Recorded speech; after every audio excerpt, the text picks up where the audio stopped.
Swayam Prabha. Digital India. Educated India.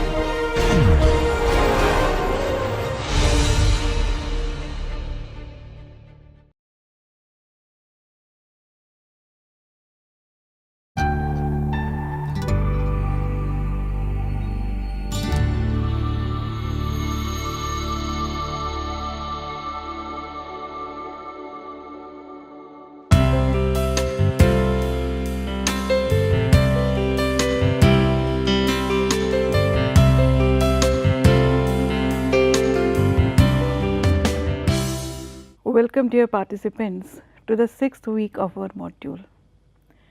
In this week, we are going to begin our discussion by talking about culture and ideology, and then we will move on to the discussions of culture and identity, culture as a mass deception, and also we will take up case studies with the help of certain novels to understand our discussions.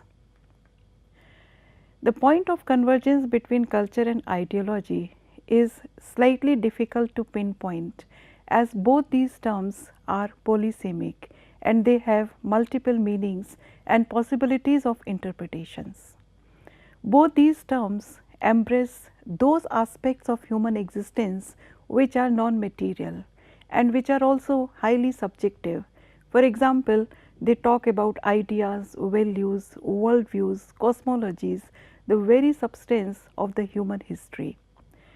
Also, the assumption that traditional ideas and attached values lie at the core of culture summons up the term ideology, and it is from this point that we can say that the commonalities between these two terms exist, and also this is the point of convergence. The view that the cultural systems are conditioned by our past action and can also condition the future action is also a point of discussion under the term ideology. As opposed to common logic, ideology does not merely refer to the political systems. Rather, it is a term which includes entirety of our mental and conceptual frameworks, including our opinions, beliefs, value systems, the world views and the points of views. We can say that ideology is what we understand, express and articulate in our relationship to others, in our relationship to the world, in our understanding of the external reality and how we posit ourselves vis-a-vis these externalities. And that is why, because of the subjectivity involved in this term and because of the polysemic nature of this term, it is considered to be one of the most abstract and intricate terms in social thought. To understand how ideology operates in our society and culture, we also have to understand the trajectory of the development of these notions, and we also have to understand that these two terms are concomitant and therefore cannot be separated from each other absolutely. When we talk about the ideology, we talk about our value systems, and these value systems, the set of ideas or beliefs etc., are normally supported by a society or a group of people, a class for example. And these value systems define and supportive what this particular society considers to be a normative behavior, and therefore it defines what is acceptable and what is not. And thereby we find that with this defining action of normative behavior, ideology controls individuals. Our perception of ideology may begin with Immanuel Kant's criticism of knowledge, as well as Feuerbach's and Marx's opposition to classic German philosophy and its failure to establish scientific metaphysics. Kant has advocated a very clear relationship between what he has termed as reasoning, which later on results into philosophizing, and knowledge. He has also said that to think is synonymous with an ideology, but it is not compulsory for the ideology to overlap with knowledge. However, we find that after Kant, it was the work of Karl Marx which resulted into major and qualitative changes in our perception of the term ideology. And in our discussion today, we are going to take up the theoretical variations introduced by certain major philosophers in this area. We will begin by talking about how Marx has talked about ideology as a controlling function, how Lucas has talked about the form of objectivity, how Gramsci has further defined this interpretation and has talked about hegemony. We have already talked about Foucault's power knowledge combination, and therefore, we will not talk about him in today's module. And then later on we would talk about Althusser's distinction between RSA and ISA. The dictionary meaning of the word ideology, according to Oxford English Dictionary, it is a system of ideas and ideals, especially one which forms the basis of economic or political theory and policy. So, we find that in the OET definition, it is this aspect of economic and political theory which is basically linked with the interpretation of the term ideology. It is also a set of beliefs which is characteristic of a social group or individual. As an archaic mass nouns, it also refers to the science of ideas or the study of their origin and nature, a visionary speculation, for example, especially of an unrealistic nature or of a highly idealistic nature. If we look at the etymological origins of the term, we find that in the first sense which has been taken up by the OED, it has been derived from the Greek combination of idea and logos. Idea means form or a pattern, and logos means denoting discourse or compilation. In the second sense, we find that the word originates from the 18th century French word ideology. The word ideology in France was used for the first time during the French Revolution, or precisely we can say that the relatively recent neologism was born of a liberal project of Anthony Louis Descartes Comte de Tracy's work when he tried to apply the Enlightenment tradition of analysis to the scientific study in order to demystify ideas and systems of thought. His work, which was published in 5 volumes with the title Elements de Ideologie between 1817 and 1818, was later on translated into English, and this translation was edited by Thomas Jefferson. Thomas Jefferson had given the title to the English translation as A Treatise on Political Economy, but at the same time it also hid the philosophical nature of his terms, which was discovered only later on. In his work, we find that Anthony Louis Descartes was influenced by John Locke as well as by Bernard de Candillac, for whom all knowledge was the knowledge of ideas. The subject of ideology has always been a highly controversial and a contentious one, and there is a huge disagreement over the definition of this term as well as its meaning. However, we can loosely define it as any kind of action oriented theory or any attempt to approach politics in the light of a system of ideas. This is only a loose understanding. In a more strict sense, we find that the interpretation of the term ideology remains very close to the original idea of Destutt de Tracy, and it can be recognized by 5 main features, and these 5 main features are reproduced here. The first feature is that it must be an explanatory theory of a more or less comprehensive kind about human experience as well as about the external world. Secondly, it should be a program of social and political organization, and it may be a very generalized program or it may be a very specific program, but the ideology must be able to set out some type of a program. It also conceives that the realization of this program entails necessarily a struggle. Without that, the ideological interpretation cannot be completed. It also seeks out to recruit loyal adherents, and also says that there has to be a strong sense of commitment among these recruits. They should be loyal adherents, and at the same time though it addresses the wide public, but it also transfers a special role of leadership on the intellectuals. So, these are the 5 major components which were originally conceived and which are still more or less associated when we try to interpret the term ideology in our contemporary criticism. As we have pointed out earlier, the works of Karl Marx have introduced major changes in the way the term ideology can be interpreted. Marx and Engels were writing about ideology from their perspective of materialist philosophy, and they wanted to contextualize the exploitation of the proletariats in a capitalist society. So, their interpretation of the term ideology has to be understood in the context of their own philosophy about the exploitation of the workers in a capitalist society. It is essentially a distorted or false consciousness of the world according to Marx and Engels, which masks people's real relationship to the world.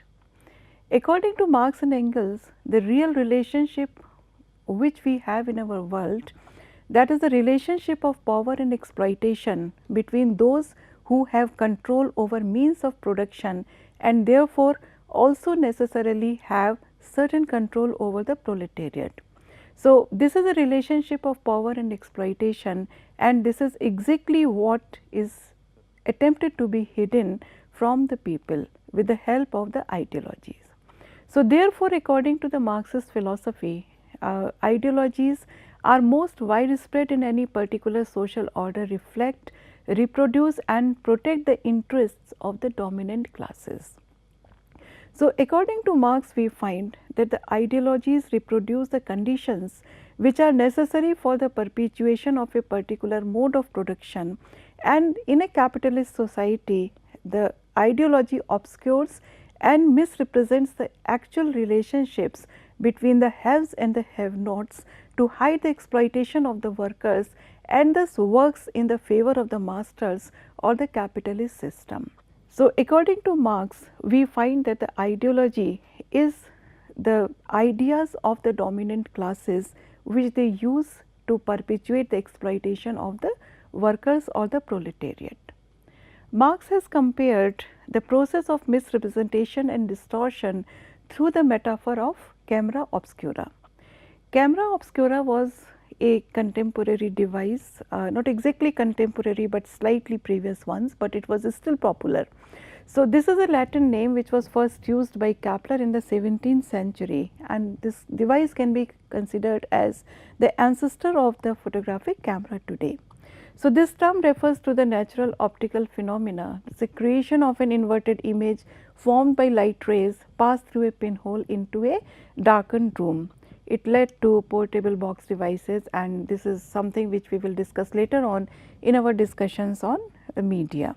So, Marx had given this analogy, which is a very apt one, because he wanted to refer to the reversal of image.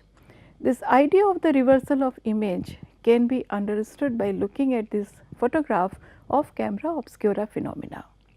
According to Marx and Engels, this association suggests that human beings instinctively and inevitably invert and distort real relations of power. So, according to them, it is not consciousness that determines life, but it is life that determines our consciousness. In other words, our ideas, our beliefs, our value systems are a product of the social order we live in, and therefore, Marx suggests a social order like capitalism gives rise to a system of beliefs and concepts that reproduce the conditions of its reproduction and perpetual safety. And therefore, Marx and Engels suggest that human beings inevitably invert and distort the real relationships of power, which are the relationships of exploitation of the workers. So, we find that Marx has defined the term ideology with a focus on its controlling function, and according to him, capitalism faces threat of revolt from workers, and ideology neutralizes this threat, because ideology is able to control media, and thus it is also able to control the dissemination of information among the people. And by controlling media, it naturalizes and normalizes exploitation within the given system. So, this coercion in the garb of ideology, whether it is covert or it is overt, by which dominant class gains acceptance for its ideology, is given the name of ideological domination. So, Marxist idea is that ideology does not indicate any set of values held by a group of people, but rather it is a system of beliefs which is held by the dominant class, and it is inflicted upon the suppressed classes. So, Marxist idea was that ideology is a set of values which are held by the dominant class of the people. With certain modifications, we find that this idea was carried forward by the 20th century Hungarian critic Lukács, who was one of the founders of Western Marxism. He ideologically developed and organized Lenin's pragmatic revolutionary practices into the formal philosophy of vanguard party revolution.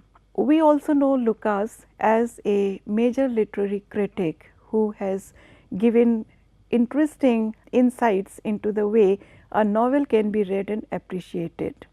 According to him, ideology is a projection of the class consciousness of the bourgeois, and ideology also functions to prevent the proletariat from attaining consciousness of the revolutionary position. According to Lukács, ideology determines the form of objectivity and therefore defines the very structure of knowledge. According to Lukács, real science must attain the concrete totality through which only it is possible to think the current form of objectivity as a historical period. And with this idea, the traditional laws of economics are dismissed by him as being an ideological illusion which are projected by the capitalist class, and they are replaced by the current form of objectivity. According to Lukács, the bourgeois identity reflects the distorted version of capitalism for its own benefit.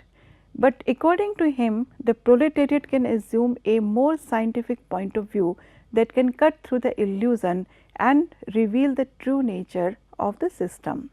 So, ideologies according to Lukács may not always be false, but they are always the product of the socio-economic structure or the mode of production, and therefore, validity and falsity of ideology is a function of the class situation it represents. So, even if it is true or even if it is not false, it is going to be a product of the class situation. The ideas presented by Lukács came into criticism on the basis of their lacuna. Lukács was not able to demonstrate how and why the proletariat are able to possess a superior reasoning and rationality so that they are able to perceive the distortions in the ideologies promulgated by the capitalists. Lukács also assumes a correspondence between the particular social class and the ideologies which are held by them, ignoring the fact that these relationships cannot be assumed or taken for granted without any other proof. He therefore also glosses over the basic heterogeneity which lies in the foundations of every class. The very components of class are heterogeneous. There are not only internal fissures, but there are differences also based on gender, race, ethnicity, etc. So, different people belonging to the same class may possess different type of relationship to the mode of product, and therefore, this aspect has been glossed over by Lukács completely. And therefore, the critics suggest that even in the same class, the ideologies cannot be necessarily the same. There cannot be any identical or uniform ideology as far as the working classes are also concerned. This particular aspect of criticism has been pointed out by a Russian critic, Volosinov, who says that the different classes will use one and the same language. As a result, differently oriented accents intersect in every ideological sign, and according to Volosinov, sign becomes the arena of class struggle. So, ideologies are arenas of intersecting accents which originate from numerous and diverse directions, and therefore, critics suggest that ideologies are multi-accentual. They cannot be uniform or identical as suggested by Lucas. In fact, the writings by Antonio Gramsci show that ideologies often cut across classes and how the same class can hold many different and sometimes even contradictory ideologies. With this criticism of Lucas, we come to Gramsci and his notion of hegemony. In the frameworks of ideology which have been provided by Karl Marx and Lucas, we find that there is no attempt to analyze the constant power struggles that go on in any society for the control of the value systems. In comparison to these frameworks of ideologies given by Marx and Lucas, we find that Gramsci's notion of hegemony is open to negotiation. In fact, we can say that this concept of hegemony by Gramsci is without the Marxist connotation of a fixed system imposed by a dominant group. This dominant group may be the government or the capitalism itself. Antonio Gramsci was the leader of the Italian Communist Party, and after the Italian working classes failed to seize control and power after the First World War, Gramsci was sent to prison by the fascist regime, and this stay in the prison, this incarceration gave him the opportunity to reevaluate many of his doctrines. Like Lucas, Gramsci had discarded any kind of materialistic determinism, and given the failure of the revolution, it was clear to him that there is nothing inevitable about the success of the proletariat revolution, even though the material conditions or the objective conditions for the success of this revolution may be present in the contemporary society. Now, propelled by the failure of his revolution, Gramsci attempted to understand the reasons for his defeat, and he formulated that the ideological control of the capitalist system on its citizens goes beyond the material sphere.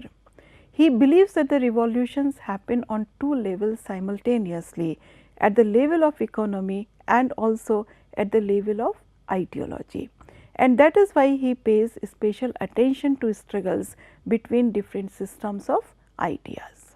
Gramsci's notion of the relationship between ideology and political power emerges from the Communist Manifesto. In Communist Manifesto, Marx and Engels have argued that the ruling ideas of each age have ever been the ideas of the ruling classes. However, this dominant ideology thesis argues that those who own and control the economy also impose the particular worldview or the value systems on the society, and this ideology, according to Gramsci, is the battlefield where class struggles and conflicts happen. Gramsci studies this battlefield using the concept of hegemony. Simply put, hegemony can be understood as a combination of material and ideological forces through which a dominant class attempts and is successful in establishing and maintaining its control and power over society. It is a form of praxis that is used to maintain a status quo by the dominant people, and Gramsci has reserved the term ideology for pure consciousness and suggests that we should distinguish between historically organic ideologies which are necessary for a given structure and ideologies that are arbitrary, rationalistic or willed. Historically organic ideologies are unique to a particular class or a group, and they can be understood as an expression or reflection of the material interest of a particular class. The second type of an ideology is identified with the mechanistic mode of thought because it traces the formation of ideas to material sensations. And in Gramsci's view, this approach is quite erroneous, it is mistaken. He argues that while ideology is generally used to maintain social unity and it also expresses the interest of the dominant classes, there are certain ideologies that may also articulate forms of resistance. The proletariat or oppressed subject, according to Gramsci, possesses a dual consciousness. One consciousness which is beholden to the rulers and is complicit with their will, and at the same time they also have a consciousness which is capable of developing into a resistance. And if social realities are grasped by human beings via their ideologies, then the ideologies also become the site of social struggle.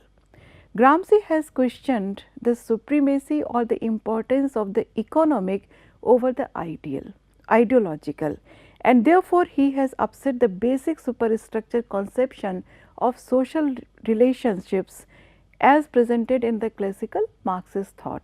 In the classical Marxist thought, we find that it is the economic aspect which has the significance and the ideology is not given the same significance. However, Gramsci has questioned the importance of the economic, that is the base in classical Marxist thought, over the ideological superstructure. He does not ignore the importance of economic changes. He accepts that the economic changes are necessary for creating the required conditions for the rise of certain ideologies. But he asserts that mere economic changes are not sufficient ever to bring about historical change or to make a successful or to create a successful revolution. Hegemony, according to him, is attained not only by coercion or direct manipulation or indoctrination, but by playing upon the common sense of people, upon what Raymond Williams has called their lived systems of meanings. So, according to Gramsci, ideology is important in the process of creating consent, since it is how certain ideas are disseminated and held to be true or correct in the given society. He sees that ideologies are more than pale reflections of material reality, and rather, according to him, they are the notions of life that are evident in all phases of our existence and activities. He is not just interested in rethinking the meaning and scope of ideology, he also wishes to understand how ideologies drive social relations, organize human masses, and create the terrain on which people move, and I quote, acquire consciousness of their position, struggles, etc. unquote. The next philosopher whom I would like to discuss is Louis Althusser, who has explored and complicated the subject of ideology in his seminal essay entitled Ideology and Ideological State Apparatuses, Notes Towards an Investigation, published in 1970. He has drawn on Gramsci's notion of hegemony and has extended it further, and he has dealt with new avenues of inquiry. For example, he discusses the processes through which ideologies are internalized by human beings, and also he discusses how human subjects accept dominant ideas and beliefs as being their own ideas. So, how is it that human beings are able to achieve this oneness with the ideologies and accept this ideology as being their own one, and how human beings almost spontaneously articulate and express socially determined views and worldviews as their own.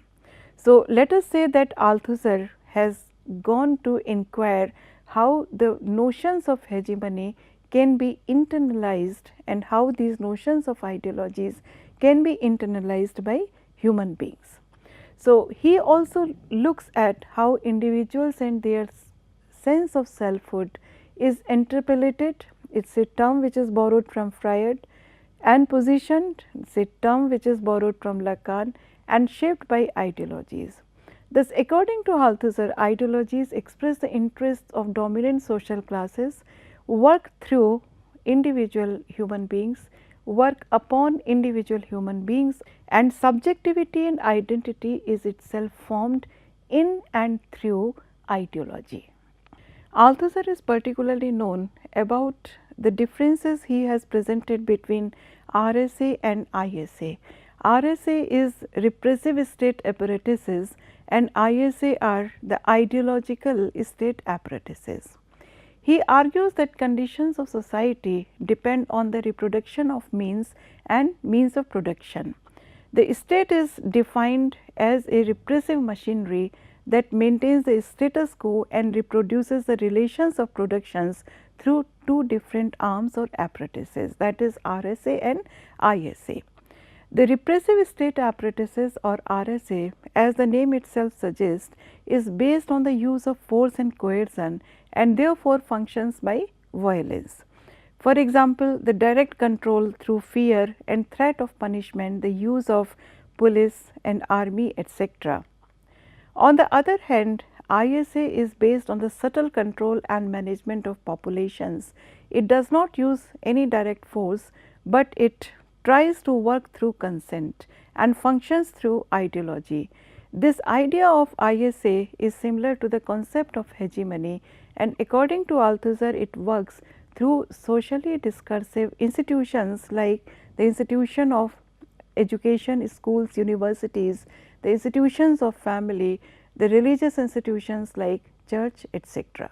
According to Althusser, every state apparatus, whether it is repressive or ideological, uses both violence and ideology. RSA works first by domination and then by ideology, and ISA functions first by ideology and then by subjugation. So, in both these apparatuses we find that the violence and ideology simultaneously coexist. However, a plethora of ISA precedes the existence of RSA, and the ruling class who controls RSAs can easily build their own ISAs. So, in order to maintain domination over a long period of time, the dominant class must establish its hegemony through the cultivation of ISAs, otherwise it can be challenged easily. RSA is protected by its unified governance under the management of those in power, whereas ISA is cultivated in often complex and contradictory ways through ideology, and the ideology remains to be the ideology of the ruling classes. According to Althusser, ideology is eternal since it is omnipresent in its immutable form. He presents a totalizing view of ideological operations by arguing that ISAs use ideology to constitute human individuals as good subjects, people who accept and consent to the relations of production and the status quo without challenging them. Critics often take up this point when they argue that Althusser's view of ideology precludes the possibility of change as it cannot account for ideological struggle. In his work, Althusser is indebted to Lacanian psychoanalysis, particularly in his conception of ideology and its role in constituting human beings as subjects. So, psychoanalysis suggested that human beings do not have a core or an essential center. So, he borrowed from psychoanalytical theories and its account of formation of subjectivity through language in scrutinizing how ideology functions. So, there is a palpable need to think of culture, economy and ideology as interdependent concepts, because culture is shaped by both ideology and economics, and in turn economic questions can never be totally free of ideologies or questions of cultural form. But there is also an essential need to preserve some distinction so that the particularity of each concept is kept intact. Althusser's work on ideology and economy has been successful in sparkling new debates on the issues of ideologies, language and subjectivity. And these debates have been instrumental in introducing inventive ways of analyzing institutions, structures and the fields of ideas and discourse. In the next module, we will take up the formation of ideology. Here I am giving a link which is an excerpt from Zizek's The Pervert's Guide to Ideology, in which he has analyzed some scenes from the movie They Live. Those who are interested may watch it and they would find it to be an enriching understanding of the issue of ideology. Thank you.